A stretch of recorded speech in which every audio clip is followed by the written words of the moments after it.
आध्यात्मिक अनुभूति की शर्तें। इस बात की सुस्पष्ट धारणा कर लेना आवश्यक है कि आध्यात्मिक अनुभूति क्या है और उसका ब्रह्मांडीय अस्तित्व और ब्रह्मांड की शक्तियों के साथ क्या संबंध है। हम इसके रहस्य को एक बीज के उदाहरण के द्वारा समझने का प्रयत्न करेंगे। यदि उचित भूमि में बीज बोया गया और उसे प्रकृति के यानी पृथ्वी, जल, ताप, वायु और आकाश के संस्पर्श में रखा गया तो वो एक पौधा बन जाता है और कालांतर में विशालकाय वृक्ष का रूप धारण कर लेता है। इसके लिए आवश्यक है कि बीज को प्रकृति के निकट संपर्क में रखा जाए और साथ ही उसकी भीतरी अवस्था भी उचित बनी रहे, क्योंकि तभी वो पृथ्वी, जल आदि तत्वों से लाभ उठा सकता है। सूक्ष्म का उचित विकास तब होता है जब वो स्थूल के स्वर में बंधा होता है। यह बात आध्यात्मिक जीवन के लिए भी लागू होती है। व्यक्ति को समष्टि के स्वर में बंध जाना चाहिए। यदि हम अपने भीतर देखें तो पता चलेगा कि हमारा शरीर जड़ समुद्र का एक अंश है और उसमें से ब्रह्मांड शक्ति प्रवाहित हो रही है तथा उसका पोषण कर रही है। हमारा व्यष्टि मन उस समष्टि मन का एक अंश है और हमारी व्यष्टि आत्मा उस समष्टि आत्मा का। शरीर को स्वस्थ रखने के लिए भौतिक नियमों का पालन आवश्यक है। जब शरीर स्वस्थ रहता है तो वो ब्रह्मांड की शक्तियों के संस्पर्श में रहता है और ये शक्तियां पुनः अपनी ओर से शरीर को स्वस्थ बने रहने में सहायता देती है। मन को स्वस्थ रखने में हमें नैतिक नियमों का पालन करना चाहिए। ये नैतिक नियम समन्वय और पवित्रता के प्रतीक हैं। इनका पालन करने से मन समष्टि मन के संपर्क में रहता है और इसीलिए स्वस्थ रहता है।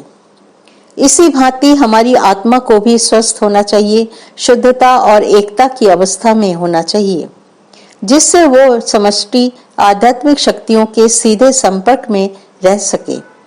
केवल तभी समष्टि इच्छा शक्ति अथवा भगवत कृपा का प्रवाह आत्मा में से बहता है और उसकी प्रगति को सुनिश्चित करता है।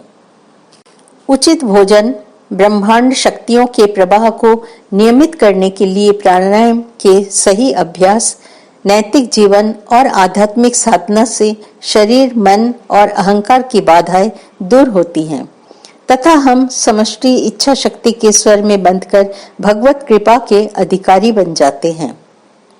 भगवत कृपा हमारे जीवन में सर्वप्रथम मुमुक्षा और व्याकुलता के रूप में आती है। ज्यों-ज्यों हम शुद्ध बनते जाते हैं त्यों-त्यों उस ब्रह्मांडीय आध्यात्मिक प्रवाह के साक्षात संपर्क में आते जाते हैं। आध्यात्मिक जीवन में विशेष परिश्रम करना पड़ता है। उस परिश्रम में अहंकार की भावना नहीं रहनी चाहिए। हमारी सारी साधना में ईश्वर के प्रति प्रार्थना, उत्सर्ग और शरणागति का भाव भरा रहना चाहिए। अपने दृष्टिकोण, अपनी आदतें और अपने सोचने के तरीकों में एक क्रांति लानी चाहिए। यदि आध्यात्मिक जीवन का निर्वाह उचित रूप से किया जाए तो वह अवश्य क्षुद्र अहम के घेरे से हमें बाहर निकालकर विराट अहम की ओर ले जाएगा। भगवत कृपा और पुरुषार्थ का संबंध। भगवत कृपा और पुरुषार्थ एक दूसरे के पूरक हैं। एक के बिना हम दूसरे को नहीं पा सकते। बिना घोर और अनवरत परिश्रम किए हम कभी भी भगवत कृपा का अनुभव नहीं कर सकते। यदि हम केवल प्रार्थना करें और परिश्रम न करें तो उससे कोई फल नहीं होगा। वो तो उस मनुष्य के समान हो जाएगा जिसके घर में आग लगी थी और वो वहां उपलब्ध सामानों से आग बुझाने की बजाय वर्षा के लिए प्रार्थना कर रहा था। उचित तो यह है कि हम यथाशक्ति पुरुषार्थ प्रकट करें और साथ ही प्रार्थना भी करें। एक छोटी लड़की का भाई पक्षियों को फंसाने के लिए जाल फैलाया करता था। इस कार्य को गलत और निष्ठुर समझ वो लड़की बहुत उदास हो जाती और रोने लगती है। कुछ समय बाद उसकी माता उसे प्रफुल्ल और सुखी देख ये जानने के लिए उत्सुक हो गई कि आखिर ऐसा परिवर्तन उसकी लड़की में कहां से आ गया। लड़की ने बताया, पहले मैं प्रार्थना करती थी कि मेरा भाई एक अच्छा लड़का बन जाए। फिर मैं प्रार्थना करने लगी कि जाल में कोई पक्षी न फंसे और बाद में उसने विजय गर्व से कहा, मैंने जाकर उस जाल को तोड़ फोड़ दिया।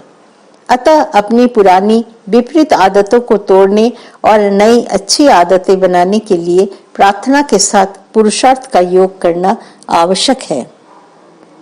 तथाकथित धार्मिक जन अपने संकीर्ण विचारों के तंग दायरे में बच जाते हैं और भगवत कृपा पर एक रहस्य ही खड़ा कर देते हैं। उनका कहना है कि भगवत कृपा तभी मिलती है जब उनके अपने पोषित सिद्धांतों और मतों के अनुसार चला जाए। पर जो विवेकी और प्रबुद्ध जन हैं, वे दूसरी ही बात कहते हैं। ईसा मसीह का सबसे बड़ा आशीर्वचन यह है, पवित्र हृदय व्यक्ति धन्य है क्योंकि वे ईश्वर को देखेंगे।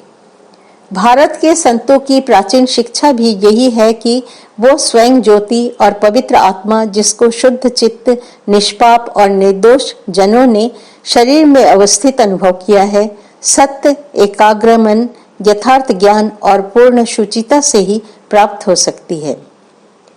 वो परम सत्य या ईश्वर सूर्य के समान है। वो शुद्ध चित्त में अपने आप को प्रतिबिंबित करता है। यहाँ पर मैं आध्यात्मिक साधना और भगवत कृपा का संबंध स्पष्ट करने के लिए एक बड़ा शिक्षाप्रद वार्तालाप उद्धृत करूंगा, जो एक भक्त और श्री माँ शारदा देवी के बीच हुआ था। भक्त: अच्छा माँ, ईश्वर की अनुभूति कैसे की जाती है? क्या उपासना, जप और ध्यान कुछ सहायता करते हैं? श्री माँ: नहीं, इनमें से कोई भी सहायता नहीं कर सकता। भक्त: तो फिर ईश्वर का ज्ञान कैसे प्राप्त किया जाता है?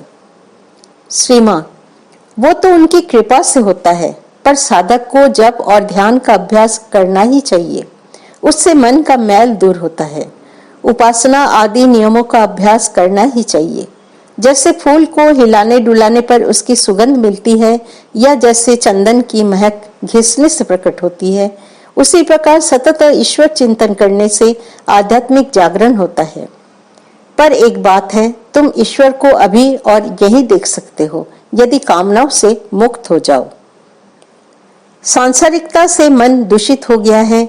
आध्यात्मिक साधनाएं दोषों को दूर करती है और जैसे स्वच्छ दर्पण चमकते सूर्य को प्रतिबिंबित करता है, उसी प्रकार शुद्ध मन में वो परमात्मा अपने आप ही प्रकट हो जाता है। यहाँ पर एक बात को स्पष्ट रूप से समझ लेना चाहिए। आध्यात्मिक साधनाओं के फलस्वरूप मन को जो निर्मलता प्राप्त होती है, वो भले ही बहुत उच्च कोटि की हो सकती है, पर वो पूर्णता की स्थिति नहीं है।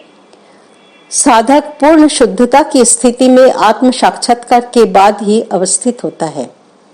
तब प्रलोभन के विषय थोथे पड़ जाते हैं और वो परम सत्य ही अपनी महिमा में विराजता है।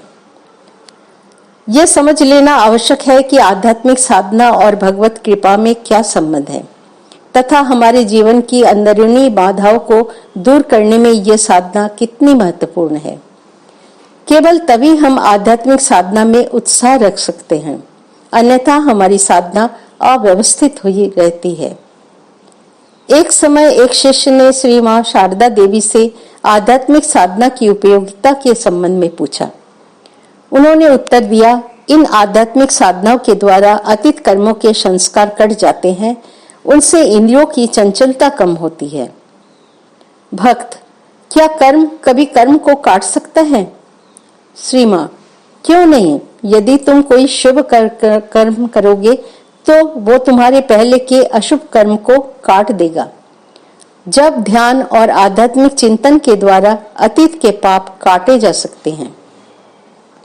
ये तो अनुभव की बात है कि नैतिक और आध्यात्मिक प्रयत्नों के द्वारा मन को निर्मल बनाने में हम जितने सफल होते हैं, उतना ही हमें भगवत कृपा का अनुभव भी होता है। स्वामी ब्रह्मानंद जी हमसे कहा करते थे, भगवान की कृपा प्राप्त करना आध्यात्मिक जीवन की सबसे महत्वपूर्ण बात है। उनकी कृपा रूपी वायु सब समय बह रही है, बस अपना पाल तान दो। इसका तात्पर्य यह है कि नियमित रूप से आध्यात्मिक साधनाओं के अभ्यास द्वारा मन की शुद्धता प्राप्त करके अपने आप को भगवत कृपा के लिए, उस ब्रह्मांडीय आध्यात्मिक प्रवाह के लिए तैयार कर लेना चाहिए।